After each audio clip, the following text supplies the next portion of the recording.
fil voqeasi haqida eshitganmisiz? Unda bu voqea Ka'baning yer yuzidagi uylardan birortasi erisha olmagan qiymatni qozonishiga ishora edi. Yaman voliysi Abraha al-Ashram Sano shahrida katta kanisa qurdirdi. Ka'baning obro'siga hasadi qo'zirdi. Arablardan biri kanisaga kirib hojatini chiqardi. Abraha g'azab otiga mindi va Ka'bani yer bilan bitta qilishga qasam ichdi. Abraha Abdulmuttalibning 100 ta tuyasini olib qo'ydi. Men 100 ta tuyamning qaytarilishini xohlayman.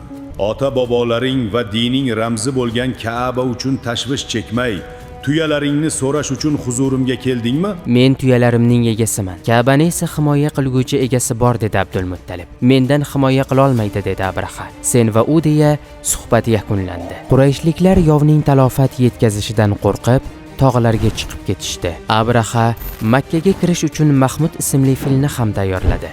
Biroq u Makka yo'lida yerga cho'kib oldi. Uni kaltaklashsa-da qo'zg'almadi. Filni ortiga Yamanga burishganida esa tezda o'rnidan turib yugurib ketdi. Bir muddatdan keyin Alloh taolo qo'shin ustiga dengiz tomondan qushlar galasini yubordi.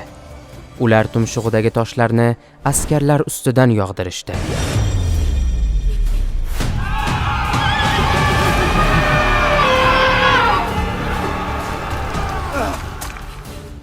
Tosh tekkan odam borki, o'sha zahoti o'laverdi.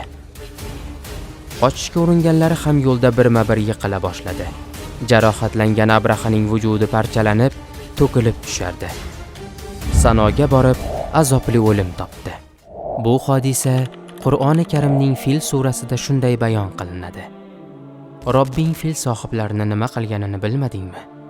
Ularning makru hiylasini zoye ketkazmadimi?